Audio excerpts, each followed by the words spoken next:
Hello, my book buddies. Happy June, happy Pride Month. I know that this video is coming to you a little into June when it probably should have been scheduled for like June 1st, but here we are. To be completely honest, I've been traveling for like 2 weeks and that's why there's been a little lack of videos here on the channel. I also haven't been reading. I feel like I'm in a bit of a slump. We'll talk about that later, but let's talk about what I read in the month of May, what I thought of them, and then most excitedly for me, let's talk about my June TBR, because for once I actually have a lineup of books that I'm really excited about. If you know me, you know that I'm not good at sticking to a TBR, but I feel like this is going to be different because I kind of have a plan for the month, and it might give you some insight into some videos that I have coming up because I haven't had a reading vlog in a while, but they are coming, I promise. So let's just jump right into the video and talk about what I read in May. And this is where I tell you that May was not a good reading month for me. I cannot remember off the top of my head a single book I read in May. Okay, so I actually read 9 books in May, but it doesn't feel like I read 9 books because the majority of that was for the reading 5 thrillers in 5 days video that I filmed. So I read a lot really fast and then immediately fell into a reading slump because I have not read a book since I read The Woman Inside, which was the last book that I read in that video. And for reference, I finished that on May 17th. So let's get into what I read this month and if I think you should read them. So the first book that I read was A Good Girl's Guide to Murder, and this book has like a cult following. This author, Holly Jackson, people love her. So this is a YA thriller. Our main character is Pip. We are following her as she tries to investigate the death and disappearance of 2 high school students from her town. Andy Bell was this pretty popular student and she has gone missing. Sal was her boyfriend. People think that Sal actually murdered Andy and then killed himself. But Pip does not believe that story, so she starts investigating it herself to see if she can figure out what really happened. And it leads her down a pretty dark trail. She starts being threatened and it becomes clear that there is a lot more to the story and someone doesn't want her to find out what really happened. Sounds really intriguing, but honestly, I didn't love this book. I gave it 3 stars. I just didn't want to read it. I wasn't super sucked into it, and the biggest reason I'm giving it 3 stars is because I didn't realize that it's part of a series. So the ending doesn't give the finality that I would like. When it comes to thrillers, I like to figure out what happened at the end. I want to know who did it. I want to know why. I want to know all of the details and have everything tied up with a neat little bow, and that doesn't happen in this because it's cliffhanger to go to the next book in the series, which I realize I don't like in a thriller. That's great if it's a fantasy, which is one of my other favorite genres, but when it comes to thrillers, I don't like that. So for that reason, 3 stars. Then I read a book that I got out from the library, and that was Babel. That took me an entire week to read, which is crazy because it does not normally take me that long to read a book, but this one was just very dense. It's marketed as a fantasy book, but I really think that it's more of a historical fiction with a tiny bit of magic sprinkled in. If you took the magic out of that story, the story would still be the exact same. So to me, it's not really a fantasy. It is, but it isn't. Honestly, I feel like you need to just read what this book is about for yourself. I'm not going to be able to summarize it very well. It was good. I gave it 4 stars. It was a book that really made me think, but my main issue with this book is that it doesn't feel very fantastical. And then because it took me so long to read Babel, I wanted something really quick to read, so I went with a novella and I read The Worst Wingman Ever. It's on Kindle Unlimited. It's by Abby Jimenez, who I know is a really popular author. She's written books like Yours Truly and Just for the Summer, which I know are super popular. It was a really short, good palate cleanser between books, especially after reading something a little more heavy like Babel. It's just a super fun, super cute read. So Holly's grandmother is dying and she is taking care of her. One day she finds a note on her windshield and it's there by accident, but then she starts exchanging notes with this anonymous person that left the first note. As you can guess, because the series is called The Improbable Meet Cute, it's just their story of having me, and it's cute, it's lighthearted, really short, a really easy read. I don't know if I'll read more of the books in this series. I gave this 3 stars. They're novellas, so they're really nice and short, and if you need something really nice and short to just cleanse your palate, like I said, this is good for that. And then I read all of my thrillers, starting with Daisy Darker. I gave this 4 stars. It would have been a 5-star read for me if the twist wasn't what the twist is. I can't really tell you what the twist is without spoiling it. The major twist in this book is just what I didn't like. I have never read a thriller with a twist like this that I have enjoyed. Honestly, it kind of ruins it for me. This book is following Daisy Darker, who the book is named after. She's visiting her grandmother with her estranged family for her 80th birthday. Nana's house is on this little like inlet cove thing, and when the tide comes in, it is completely cut off from the mainland, from land. You cannot get off this island when the tide is in. And that's obviously what happens in this book. People start dying, and we need to figure out who is the killer. It says that the Darkers must reckon with their present danger as well as their past before the tide goes out and all is revealed. It's a locked room mystery. We know the cast of characters, we know who's on the island, and we need to figure out which of these people is killing everybody. It was good. I just didn't like the twist. If you have read this, tell me, did you like the twist? I know a lot of people love this thriller. I love this thriller until the twist. I really did like this. Lost a whole star because of it. And then I read The Gift by Frida McFadden, which is another novella, so a really short story.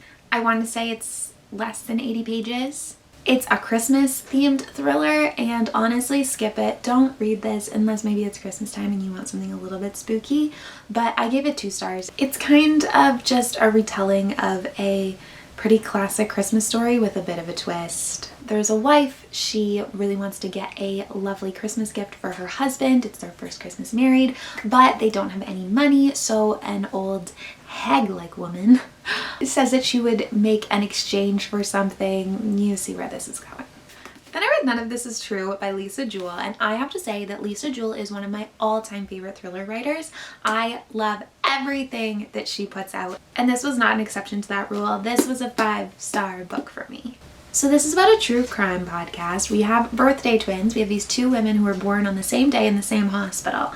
They live completely different lives. They meet and they decide to make a podcast because their lives are so completely different. It says, when a famous podcaster interviews a stranger promising to divulge the story of a lifetime, secrets emerge that threaten to expose the truth of the lives they've both worked hard to project and protect. There were so many dark twists and turns in this book. I absolutely loved it. I don't want to spoil anything for any of you that are going to read this because it was just so good in my opinion. So 5 stars, and on Goodreads, people do love this book. I find that thrillers get a lot lower ratings on Goodreads. I feel like a lot of people are pretty hard on thrillers. And this has a 4.14 star rating, which is so high for a thriller, especially one as popular as this, because that's at a 510,000 ratings. So people really do love this. I'm not alone. It's good. And for a thriller that was not so good, I hated this. The Long Weekend by Jilly McMillan. Oh my goodness. I almost DNF'd this so many times. If you watch that video, you know this was a struggle for me to get through. There's no chapters in this. It's just like, it feels like one really long run-on sentence. I gave it 2 stars. So it says that a group of women traveling to the most remote place in England for a weekend escape, only to discover a startling note saying that one of their husbands will be killed before they return home.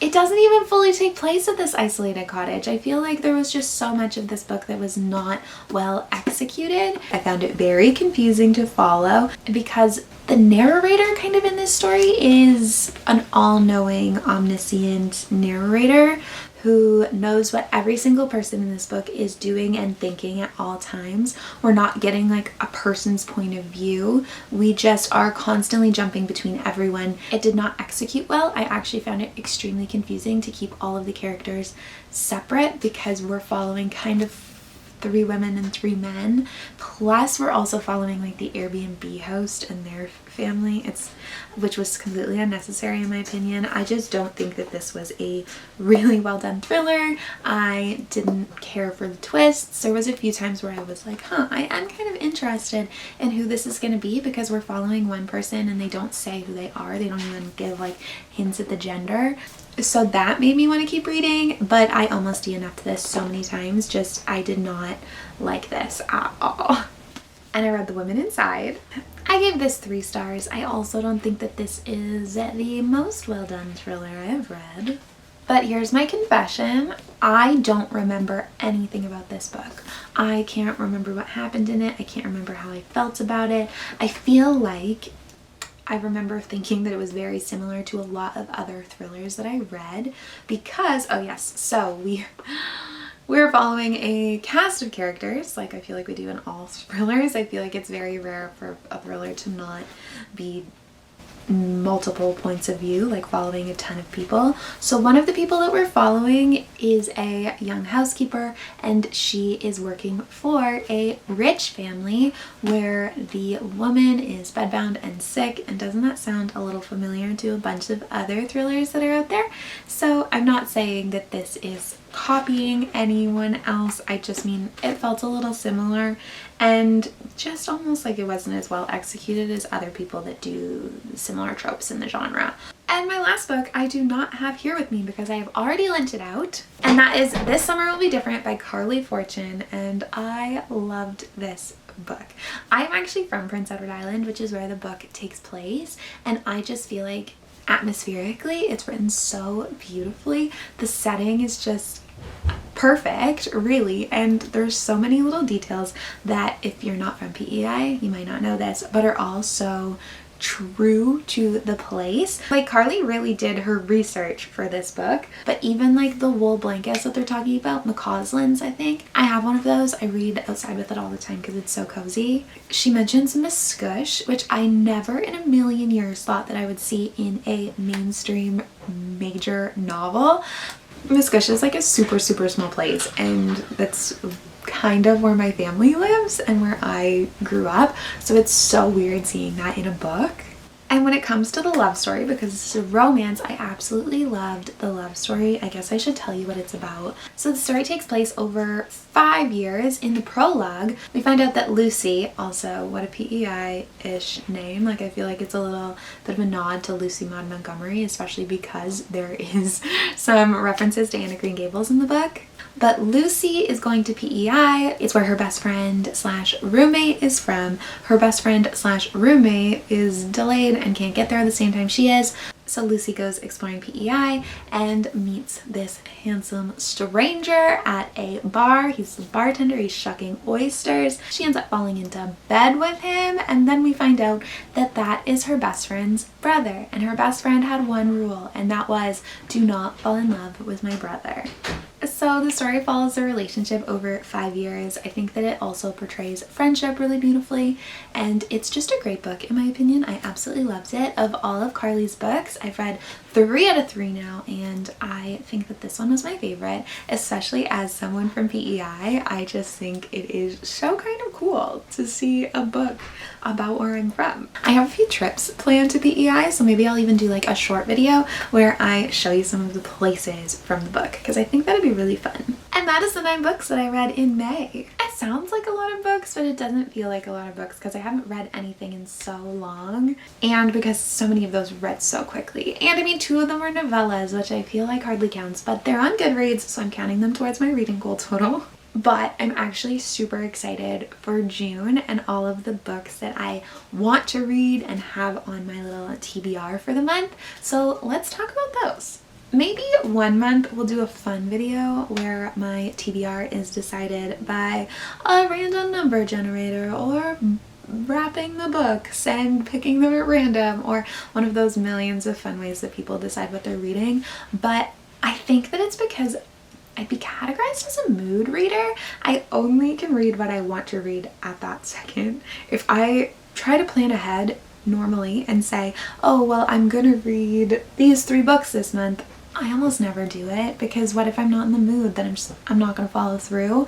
For that reason, I don't typically like to set a real TBR and just have a couple options for the month that I'd like to get to, but it's no big deal if I don't. So let's start by talking about straight romances. In the month of June, does that not feel homophobic? That was a joke. I have nothing against straight people. That's also a joke. I have a number of straight romance novels that I want to read this month, which I should be reading queer romances in June for Pride. I get it, but these just all happen to come out of the library at the same time, and I have had a plan for a while to do a video where I'm reading romances for, maybe we'll do 5 romances in 5 days, we'll see. But here are a couple of the romances that I have out from the library that I want to read this month for a fun little romance video, just because I'm not someone that actually likes romance, even though I just said that I love that Carly Fortune book. Carly Fortune writes the only straight romance novels that I honestly like. I have tried to get into a lot of the really popular ones and they're just not for me. And even queer romances like Delilah Green Doesn't Care, where the plot is just driven by the romance, I don't really love those all the time. But I wonder if I'm just not reading enough of them or the right ones. So I really want to try to commit to reading a little bit more of the genre this month, just to see if maybe I do like it after all, because I see all of these other book YouTubers talking about how much they love these books and this genre, and I just can't get into it, but I want to give it a try. So we're gonna do that this month. So I have 4 romance books. The first being Fangirl Down by Tessa Bailey. It is a sports romance. I don't like sports romances, so we're really just trying it all. I know that that's really popular. Also, Love on the Brain by Ali Hazelwood. It's a science romance? I don't know. They're scientists? Is it scientist romance? I don't know. I have a degree in neuroscience, so I think I'm either gonna love this one or I'm gonna hate it. I know Ali Hazelwood, I think, also has a degree in neuroscience. And then I have another book by Tessa Bailey, and it's It Happened One Summer. And then I have The True Love Experiment by Christina Lauren. I don't remember anything about that book. It must have just been popular, so I clicked it and said I'll get it out from the library, and I did. So I have those 4 library books to read. As someone who knows she generally doesn't like romance books, I would not spend my money getting them to keep on my shelf. And then on Kindle Unlimited, I have a bunch of fantasy books that I want to read or that I'm already in the middle of, so I feel like I need to finish those. The House of Light and Ether by Leah Stone is the 3rd and final book in this trilogy that I've been reading. Here's the other ones. I'm reading it right now. Honestly, it's not super good. We'll see. We'll see what happens there. But I just want to know what happens. I am the kind of person where when I start a series, I kind of just need to finish it because I'm so curious. I need to know what happened. So we're going to finish that one. I really like to read at least the first book in the Bridgerton series. I would like to read just the 4th book, but it is not on Kindle Unlimited, and I do have a Bridgerton book, but it's the 2nd one. Don't ask. I don't understand why. But the first one's on Kindle Unlimited. I think the first 3 are on Kindle Unlimited. The 4th one, Colin and Penelope, is what I want to read, but I also feel like I should read them in order. I don't know. Is Bridgerton a series that you need to read in order? Who knows? So I'd like to read at least 1 Bridgerton book, maybe 2 Bridgerton books. We'll see. I assume that those would also be categorized as romances. Are they like historical romances maybe? And then when it comes to physical books, I just got this, which is The House in the Cerulean Sea. I know that this is a super cozy queer fantasy and I am so excited to read it. I'm so excited for this. I have a specific video that this is for and I just can't wait. I want to read more queer books. You guys know that, so excited about this. There's a book that I really want to get. I can't confirm that it is on my TBR because I do not own it, but that is Such a Bad Influence by Olivia Muter. Is that how you say her name? Is that how you say it? Olivia Muter? Olivia. It's Olivia. I've met Olivia a number of times through work things. She is absolutely lovely and I am so thrilled for her that her first book is published. It's a thriller and I love thrillers. I've checked out a few bookstores and I haven't been able to find it yet, but I think that there's 1 copy left at a bookstore a little further away, so my goal is to go get that. But if it's gone before I get there, then I guess Was this not that many books though on my TBR? Maybe it was a lot of books. I mean, I listed 4 romances alone. That'll take me a while to get through. Maybe we will search. Maybe I will do some research into some good queer fantasy novels. I know a lot of you have left recommendations before. I'll go through those. I'll go through my list. Not that I need to add any more physical books to my TBR, because if you see the size of one of these, times it by 3, the entire bottom row of these bookshelves is just books that I haven't read yet that I mean to. I mean, if I want to read a queer fantasy, I have one right here. Okay, I'm not putting that on my TBR. I cannot commit. That is it's just so big, guys. It's just so big. I feel really awkward all of a sudden talking to you. Like I have anxiety in my stomach. I don't know why. I'm so excited to do some more reading this month, get out of this little slump that I'm in, and just read books that are making me really excited. I'm really excited about June. June's a good month. I love reading outside in the summer, so hopefully we're going to be getting to do a bunch of that together. That's where we'll leave today's video. Thanks for watching. Let me know the best book you read in May down below in the comments. I'm excited to hear. Maybe I'll add some to my TBR. Again, don't need to add more to my physical TBR, but maybe I will. Okay, thanks for watching, guys. I'll see you soon.